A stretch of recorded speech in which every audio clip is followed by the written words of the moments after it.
जबरदस्ती ना करो, मैं कह रहा हूँ हेलो, मैं नहीं जाऊंगा, पहला जबरदस्ती नहीं कर सकते की गल है, मैं दसो की मसला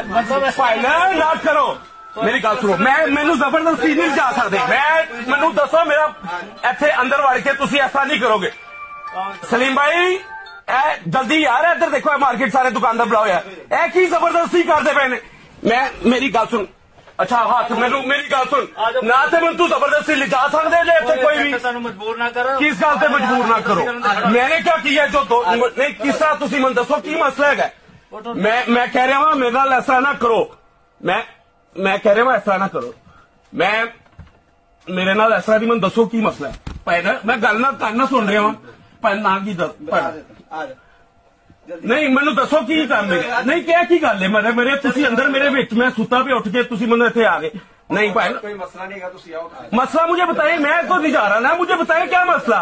मैं डरना पे मैं दसो की तुसी जबरदस्ती हथ पर पिछे हो ना बॉस जी, तुसी उत्थे बैठो, उत्थे बैठ के गल करो मेहरबानी सर, इस तरह ना करो यार, तू मेरी गल सुन, फिर गोली चला दे, इंज नहीं जा सकता, फिर जबरदस्ती नहीं जी होना कुछ भी,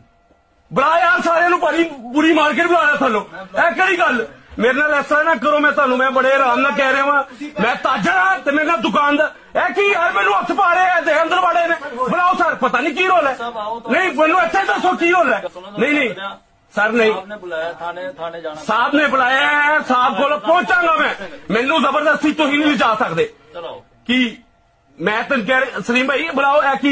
है की रंगबाजी सारी यार, मैनू देखो मेरे मैं उत्ते वॉशरूम च बैठा,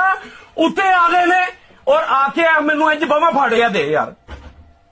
सर कोई प्रॉब्लम शहजादे एक मिनट इधर आ, मैं तेरे नाल गल कर सर इधर आइए गल कर लैंदे, फिर तू तसल्लियां तेरे नाल ऐसा नहीं मन दस की मसला है, जबरदस्ती तो नहीं जा सकता भाईजान, जबरदस्ती नहीं आप लेकर जाएंगे,